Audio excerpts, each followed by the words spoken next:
Parehong nakaklinch na sa playoff ang Knicks, Pacers at ang Pistons. Ngunit sa kabilang conference ay yung Thunder pa lang at ang Rockets ang nakaklinch ng posisyon sa NBA playoff. Bakit kaya? Ito kasi, ang Lakers, Nuggets, Warriors at ang Minnesota, pati itong Clippers at ang Grizzlies ay malapit lamang. Yung kartada, dikitan lamang sila. Kaya sa dami pa ng mga natitirang laban nila ay siguradong malaki pa ang magbabago. Hindi katulad sa kabilang conference, itong Pacers, malaki ang kanilang agwat laban sa Pistons, pati yung Knicks at yung Celtics. Kaya kitang-kita naman dyan na madali na lamang para sa NBA na i-declare na sila ay nakaklinch na ng posisyon. Sa pagtalo ng Golden State Warriors sa Nuggets ay kanilang tinapos na ang kanilang 9-game losing streak laban sa mga ito. Nagtagumpay ang Golden State Warriors laban sa powerhouse team na Nuggets mga idol, kung saan lamang lang ng kalahating laban ang Nuggets sa kanila sa posisyonan. Naging madali lamang para kay Stephen Curry ang pumuntos ng 36 at nakapasok pa ng 7 3-pointer.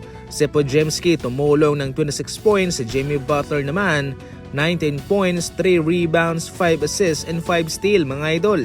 Walang Jamal Murray ang Denver Nuggets mga idol, kaya marami ang gumagawa ng rason. Kaya raw natalo itong Nuggets sapagkat kulang daw sila.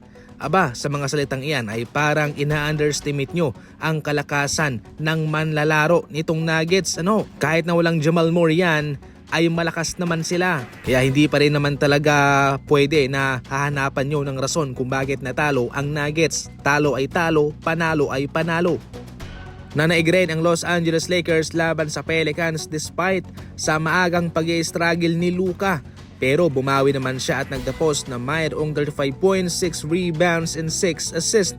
Samantalang si LeBron 27 points at Reeves 30 points. Talo mga idol ang Pelicans sa labang ito kahit na kanilang ginawa naman yung kanilang kakayahan.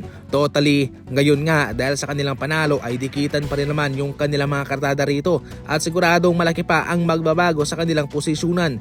Kaya siguradong magiging interesting ito para sa kanila kung kanila bang maipagpapatuloy itong kanilang magandang ginagawa sa ngayon.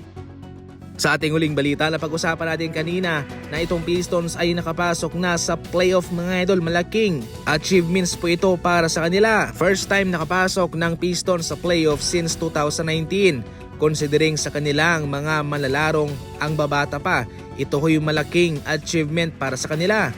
Sa kanilang pagkakuha ng posisyon sa playoff ay kanilang naungusan pa ang Milwaukee Bucks na mayroong Dame at Giannis, ang Orlando Magic, ang Hawks na mayroong Trae Young at ang Miami Heat mga idol, pati yung Sixers, ang Thunder, pati itong Pistons ay kabilang sa mga patunay na hindi mo kinakailangan na humakot ng mga star player.